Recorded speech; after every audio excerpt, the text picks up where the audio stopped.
Bismillahirrahmanirrahim. Assalamualaikum warahmatullahi wabarakatuh dan selamat siang. Ya, terima kasih sudah hadir. Warahmatullahi wabarakatuh. Ya, hari ini kita akan membahas tentang sintaks dasar Python yang akan dibawakan oleh kelompok 4 teknik perminyakan yang perkuliahan pemrograman komputer ya di STMIGAS Balikpapan. Oke, untuk mempersingkat waktu, silakan kelompok 4 mempresentasikan materinya. Silakan. Ya. Terima kasih Pak atas kesempatan yang diberikan kepada kami. Sebelumnya, Assalamualaikum warahmatullahi wabarakatuh. Selamat siang. Kami langsung aja memperkenalkan kelompok kami, yaitu saya sendiri Wala Aprilia, yang kedua Jiri Palinoan, yang ketiga Muhammad Aslim, yang keempat Dwi Aldi Putra, yang kelima Rizky Febrian. Oke, slide pertama akan dijelaskan oleh Saudara Jiri. Kepada Jiri dipersilakan.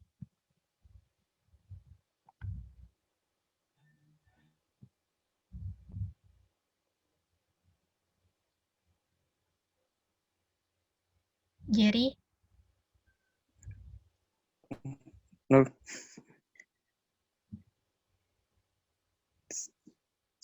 Sintaks dasar Python. Sintaks bahasa Python hampir sama dengan bahasa pemrograman pada umumnya seperti Java atau PHP.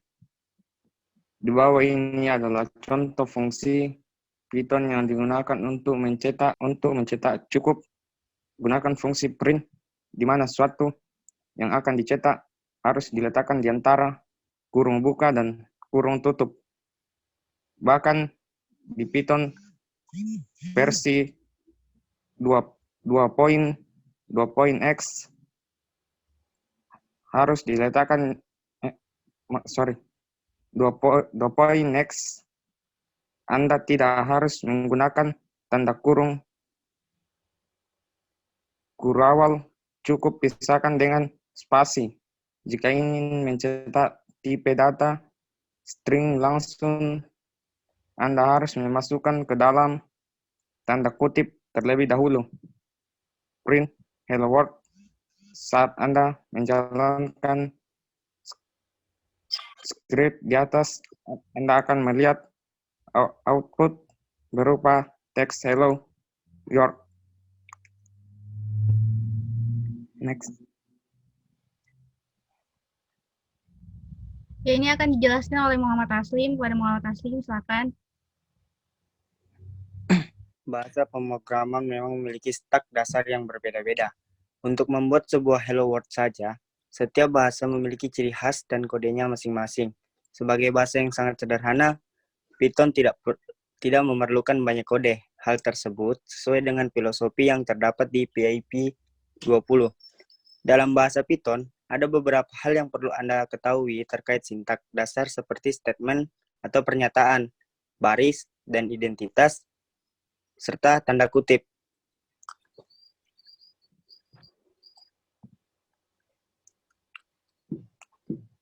Statement atau pernyataan. Ada beberapa statement yang dikenali oleh Python. Statement penugasan. Statement penugasan ini adalah proses memasukkan nilai ke suatu variabel. Lalu statement pengecekan atau pemilihan, atau yang disimbolkan dengan if. Statement pengulangan yang disimbolkan dengan for. Di Python, Anda bisa membuat sebuah statement yang terdiri dari beberapa baris dengan menggunakan blacklist seperti simbol tanda miring. Tapi yang perlu diingat adalah statement yang menggunakan tanda kurung seperti dalam kurung atau kurawal hingga seperti simbol tidak lagi memerlukan blacklist garis miring. Oke, akan dilanjutkan Dwi Aldi.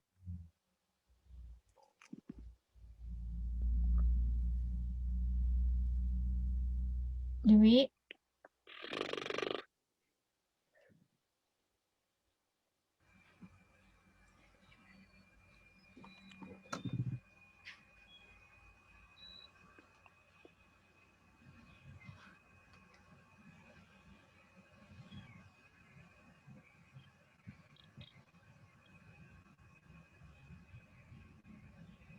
Dwi, kenapa Dwi?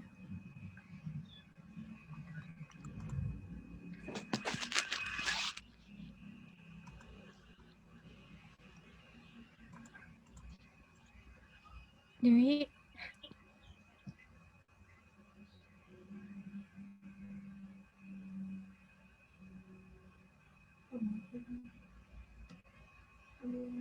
Oh,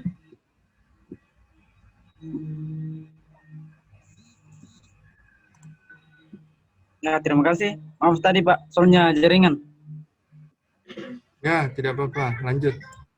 Garis dan orientasi. Menjadi penting untuk diperhatikan para programmer adalah Python tidak menggunakan tanda kurung awal. Untuk memberikan tanda pada kode, kode ditandai dengan menggunakan indentasi atau spasi yang harus sama pada setiap grup kode. Kesalahan jumlah spasi akan ditandai dengan peringatan seperti di bawah ini. Syntax error, unexpected indent. Selanjutnya,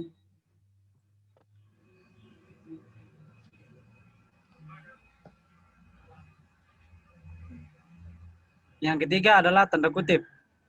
Untuk menandai string, bahasa programan Python bisa menggunakan tanda kutip 1 atau tanda kutip ganda hingga 3 tanda kutip atau 4 sekalipun.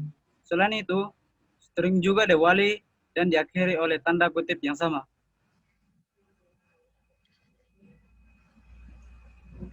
Oke, kita masuk ke slide selanjutnya. Aturan penulisan sintak Python akan dibacakan oleh Rizky Febrian. Rizky Febrian. Terima kasih.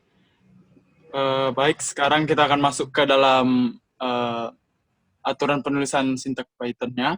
Tentang aturan-aturan penulisan sintak Python yang harus dipatuhi. Oke, next bisa, next. Oke.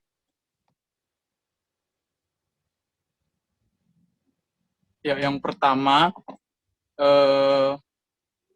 itu ada penulisan statement Python. Jadi statementnya itu adalah sebuah instruksi atau kalimat perintah yang akan dieksekusi oleh komputer. Contohnya di Python. Wela bisa kasih tunjuk kah? Oke, bentar. Lanjut aja ya. Nanti. Lanjut aja. Oh, oke, boleh. Nanti baru di. Yang kedua itu ada penulisan string pada Python. Jadi string itu apa? String itu adalah teks atau kumpulan dari karakter.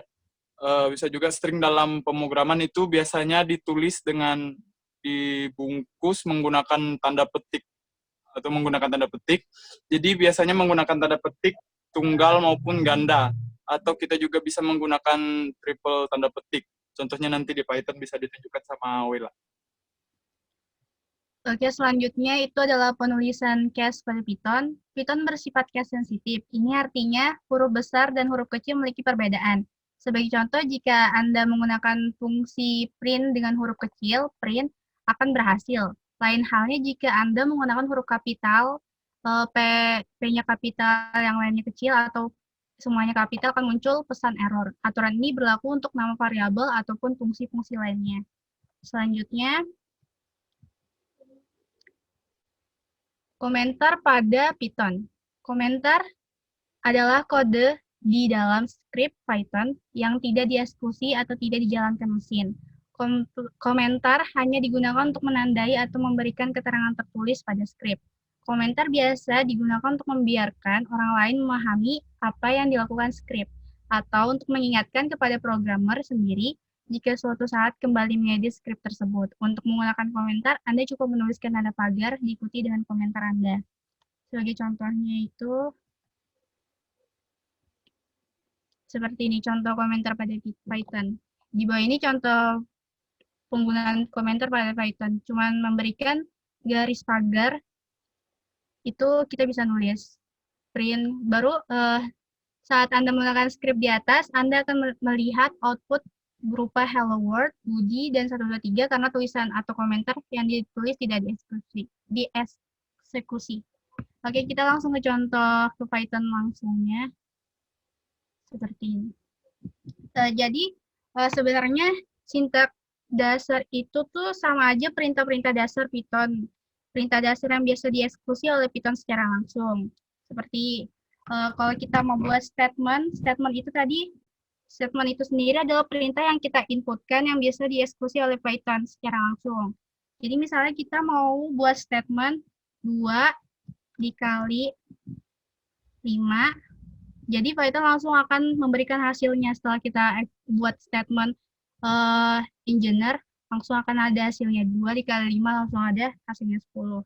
Setelah itu, kita juga bisa statement 4 bagi 2.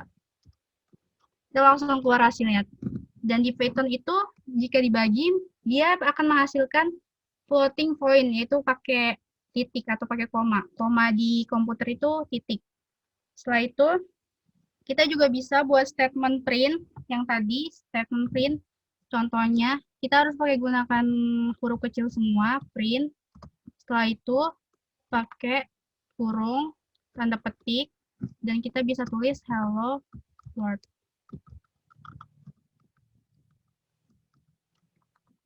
Oke. Langsung dieksekusi oleh Python-nya, jadi langsung hello world di bawahnya. Setelah itu juga kita bisa buat variabel seperti di matematika, misalnya kita buat variabel A sama dengan 10 dikali 5. Itu nggak langsung dieksekusi sama Python-nya, tapi kita bisa tulis print, statement print,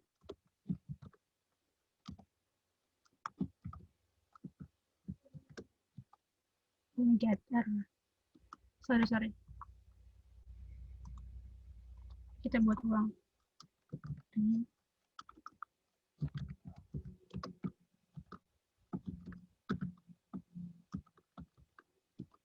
Langsung dieksekusi oleh Python-nya. Seperti itu. Iya, Pak. Seperti itu, Pak.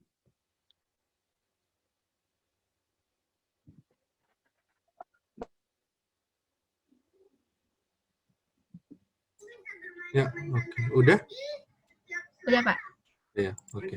Ya, terima kasih untuk presentasinya dari kelompok 4 dan juga demonya ya, sedikit tadi. Ini tentang sintaks ya, Mas ya. Oke. Iya, Pak. Silahkan, ada yang mau bertanya dari kelompok lain ataupun dari kelompok 4 itu sendiri? Silahkan. Iya, teman-teman. Jika ada yang ditanyakan, silakan.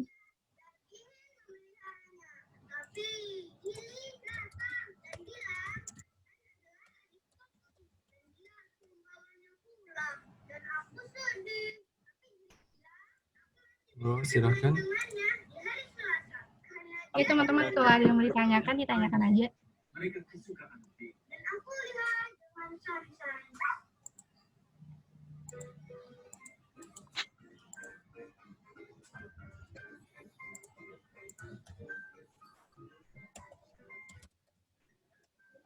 Atau kelompok 4, silakan kalau mau bertanya.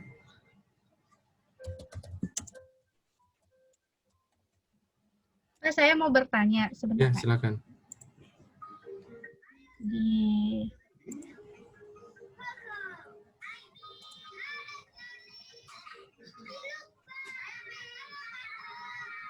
Gimana? Ya, ini, Pak. Yang statement pengecekan if sama statement pengolahan for itu termasuk sintaks dasar juga, Pak? Itu masuk kondisional sih. Ya, Ya. itu masuk sintaks, cuman itu kondisional. Nanti kita akan bahas di yang selanjutnya, di materi selanjutnya yang khusus if. Tapi itu termasuk sintaks, dia termasuk sintaks. Sintaks dasar, ya oke, dia masuk sintaks dasar. Cuman itu lebih kepada pengkondisian. Oh ya, Pak, paham, Pak. Ya, oke. Silakan, yang lain. Pak. Ya. Sebenarnya ini yang tadi Mas Nawi. demonya itu yang terakhir sama dengan dalam kurung 10 kali 5 itu kan dia pakai printnya itu dia kasih tanda kurung, seharusnya itu dia harus saja print sama dengan A. Kalau itu sih kata saya sih, Pak. Ya. Kalau mau Ya, oke. Elemennya. Jadi Ya. Ya, terima kasih. Tadi kenapa bisa sampai error gitu ya? ya Pak, yang Oke. kan udah jadi A. Ya, oke. Gini, nggak apa-apa. Ini kemarin juga Hasnawi kan pakai Python Shell ya. Ini juga Wela juga pakai Python Shell. Nggak apa-apa, sama aja. Iya, Pak. Saya coba share ini saya. Oh, sorry. Buka ini. Ya. Kelihatan ya, ini saya menggunakan Anaconda Navigator. Nanti mungkin bisa dilihat di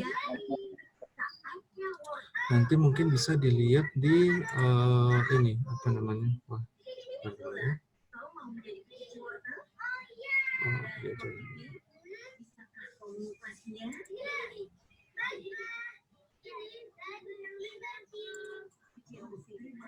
mungkin kalian bisa melihat nanti untuk cara nginstalnya ini di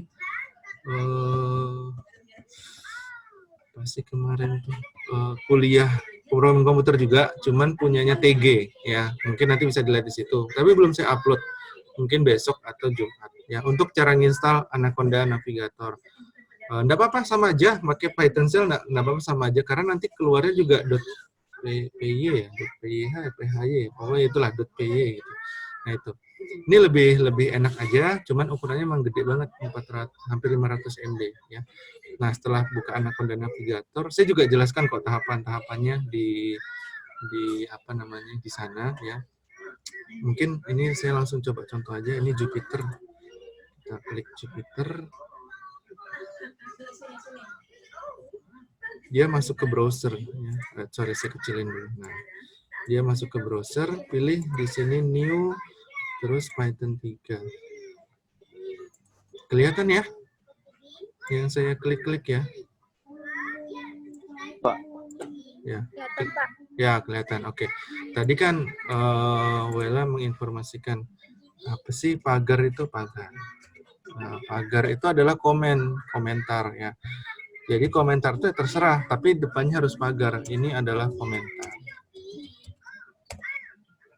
Apa? Misal codingannya tadi bukan codingan sih, sintak dasar itu adalah print, buka kurung, ya, titik 2. Tadi mau masukin huruf A ya, mungkin saya akan masukin sini hello world, ya, atau hello world. Hello world. Nah, saya tekan run. Maka yang keluar hanya hello world ya. Tidak ada pagar ini adalah komentar karena dia hanya komentar. Jadi yang cuma dieksekusi adalah ini. Ya, tapi ini memenuhi memori ya. Pak, bedanya apa, Pak? Kalau misalnya ini dihapus dengan cuman ini sama, cuman memori ya. Memorinya kalau misalnya ini berarti dia ada memorinya. Ini di mata kuliah mikroprosesor ya lebih tepatnya. Tapi kalian tidak perlu mempelajari itu, intinya programnya saja kan gitu. Nah seperti ini ya, hello world. Ya. Ini adalah yang komentar tadi. Ini print untuk menampilkan harus ada tanda petiknya ya. Petik udah tulis aja terserah di dalam sini apa gitu. Apapun misalnya STT media sebagai apa. It's bukan enter ya, shift enter sih kalau mau, tekan shift baru tekan enter. Tapi kalau mau ini klik run aja di sini juga bisa. Oke, contoh selanjutnya. Ini saya contohin yang komentar dulu ya. Jadi komentar dia tidak masuk dalam eksekusi. Misalnya ini adalah nilai. Misal A sama dengan 4, A sama dengan 10. B sama dengan 2. Saya komenkan lagi, ini bukan penjumlahan, misalnya seperti itu. Penjumlahan berarti jumlah, gitu ya, sama dengan A ditambah B. Pengurangan. Nah kalau misalnya dia nggak dikasih tanda pagar, dia warna hitam. Hitam artinya dia akan dieksekusi ya. Pengurangan, kurang. A dikurang 10 lagi. B. Perkalian. Ini masuk operator ya sebenarnya, tapi nggak apa-apa, saya bahas sedikit untuk besok, untuk minggu depan lebih tepatnya. Kali. A dikali itu ini ya, apa, bintang. B. Ya. Oke. Pembagian bagi sama dengan A garis miring ya. Oke, eksekusi. Eksekusi. Apakah akan tertampil? Tidak. Kenapa tidak tertampil? Karena tidak ada tulisan print-nya. Apa yang mau ditampilkan? Ya, apa yang mau ditampilkan? Jadi di sini apa tulisannya? Apa yang mau ditampilkan? Print sama dengan A ditambah B. Tambah B. A ditambah B. Gini? Oh, lain Pak. Print Apa? jumlah Pak. Ya, Penjumlahan. jumlah Print yang warna hitam ya. Jangan dikasih tanda petik. Kalau dia bedanya apa? Bedanya ini dengan ini. Kalau misalnya dia seperti ini yang warna merah, kita run aja, nggak apa-apa. Maka outputnya hanya jumlah, kata-kata jumlah. Apa? Oh, nah jumlah ya, kata-kata jumlah ya. Tapi kalau misalnya kita klik gini jumlah ya, hitam tidak ada petiknya, maka ketika run keluar 12. Wah, kurang cantik, Mbak. Harusnya ada hasil penjumlahan. Boleh, kita gabung. Hasil penjumlahan. Nah, jangan lupa setelah tanda petik itu bubuhkan koma. Nah, jadi hasilnya seperti ini. Hasil penjumlahan 12. Ya. Oh, Pak, apa 12 itu dari mana? Nah, dari sini kita tampilkan berapa sih nilainya gitu. Kok tiba-tiba hasil penjumlahannya 12? Oh, ya sudah, saya keluarin deh nilai A-nya. Saya keluarin nilai B-nya. Oh, sorry, gini deh. Saya ginikan. Nilai A.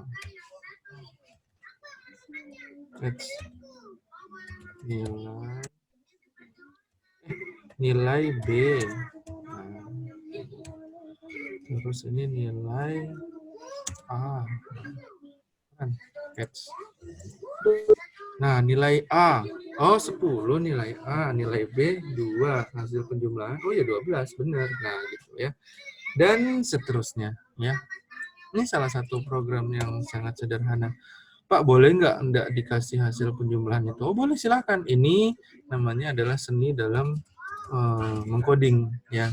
Masing-masing orang, saya nggak mau kayak gitu, Pak. Nilainya adalah 12 untuk pengurangan. Boleh, silahkan. Jadi, posisinya di tengah-tengah. Oh, nggak apa-apa, nggak masalah. Saya nggak masalah. Ini masalah seni dalam mengcoding. Karena setiap orang ketika mengcoding itu pasti beda-beda.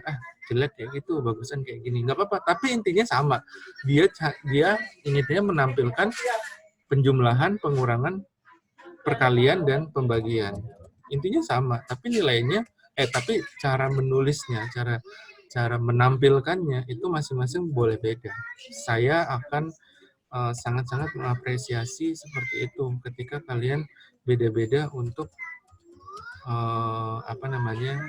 cara penulisannya. Itu ciri khas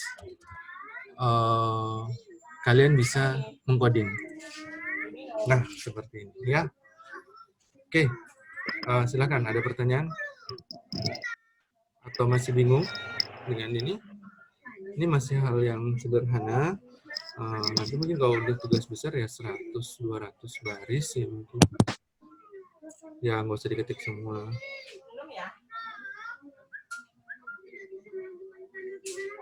kasih Pak. Oke, ada gimana? terkait itu lebih enak buat di Aduh, putus-putus. tes Hasnawi, Python. sebentar, Putus-putus, putus-putus. Wi, suaranya, Wi. Halo? Ya Pak, Ya, oke. Apa, gimana, Hasnawi? eh, kalau saya sih Pak lebih enaknya buat dulu codingnya itu di aplikasi Notepad++ Pak, baru save jadi file Python, Jalankan. baru langsung running aja di Python Pak. Ya, nggak masalah. Karena makanya tadi saya bilang. Nggak masalah kalau di Notepad itu kan dia ada warna-warnanya juga kan, kayak gitu. Jadi lebih berwarna, lebih enak. Nggak apa-apa, nggak masalah. Makanya ujung-ujungnya juga keluarannya sama aja yang kita mau eksekusi. Misal Hasnawi buat gitu kan. Di Notepad++ saya Pak gitu, bahasa Python. Toh terakhirnya ekstensinya .py kalau tidak salah untuk Python.py. Kalian serahkan ke saya jalankan tetap mau gitu. Intinya itu terserah kalian mau ngerjain Notepad, kalian mau ngerjain di Word gitu, di Excel nggak masalah, semua bisa gitu. Tapi itu tadi intinya karena kita sedang belajar bahasa Python dalam satu bahasa, tapi metode yang kita pelajari itu metode yang kita kerjakan itu beda-beda. Monggo silakan ya apa-apa. Karena outputnya akan sama. Nggak masalah. Itu salah satu gaya dalam mengcoding, seni dalam mengcoding. Nggak masalah. Oke, lanjut Hasnawi. Ayo, yang lain silakan. Ada yang mau ditanyakan dari yang tadi yang sudah saya coba sampaikan? Pak, saya mau bertanya, Pak. Ya, silakan. Kan waktu saya di SMK saya pernah belajar yang kayak gini, Pak. Jadi ini hampir sama dengan HTML kayak gitu, Pak? Atau berbeda? Gini, kalau Python itu bisa dipakai di web, bisa dipakai di aplikasi. Misal kita buat aplikasi kayak tadi gitu ya, aplikasi kasir atau aplikasi kalkulator lah. Tapi kalau HTML dan PHP itu biasanya di website. Nah, di website ya. Ada bahasa Java juga, Java, bahasa C, bahasa Pascal. Itu biasanya main aplikasi offline. Kalau saya mau kategorikan ya offline. HTML kalian mau aplikasinya online, aplikasi. Tapi kalau untuk menjalankan kan bisa offline, bisa pakai XMPP kan biasanya, SAM kan. Iya Pak. Iya. Nah, itu juga bisa. Kemarin juga saya belajar, bukan belajar, kemarin saya ada juga di awal-awal saya pakai SMPP untuk TP kalau tidak salah, yang berulang komputer yang udah lama. Ya. Nah, sekarang saya untuk belajar bahasa Python karena banyak dan mudah gitu, banyak aplikasinya, bisa masuk di web, bisa masuk di aplikasi sendiri, ya seperti itu. Mirip kalau saya bilang kalian bisa satu bahasa, kalian bisa semuanya karena gini, bukan bisa dalam artian ini ya, konsepnya kalian ngerti. Maksudnya kalian ngerti, ketika kalian sudah paham banget bahasa Python, kalian mau dibawa ke HTML, kalian mau dibawa ke PHP, kalian tinggal cari sintaksnya seperti apa. Sintaks dasar tuh gimana sih saya mau nampilkan yang print itu, aturannya seperti apa. Oh misalnya dia di bahasa HTML misalnya, tampil, buka kurung, setimigas balik papan. Oh gini caranya, oh ya sudah, coding selesai. Operatornya sama nggak sih plus minusnya? Misal perkaliannya dia pakai X, misal kodenya, oh ya sudah tinggal pakai X gitu. Jadi ketika kalian sudah bisa satu bahasa pemrograman dan sudah sangat fasih, ketika kalian dibawa ke bahasa pemrograman lainnya, ya insya Allah bisa, ya karena sama codingannya. Cuman aturan mainnya aja yang beda. Ya, oke. Terima kasih Pak. Ya, sama-sama. Oke. Yang lain, silakan. Oke, kalau tidak ada pertanyaan, silahkan ditutup untuk kelompok 4. Oke Pak, terima kasih Pak. Itu tadi tentang sintaks dasar Python, kurang lebihnya mohon maaf. Selamat siang, wassalamualaikum warahmatullahi wabarakatuh. Waalaikumsalam warahmatullahi wabarakatuh.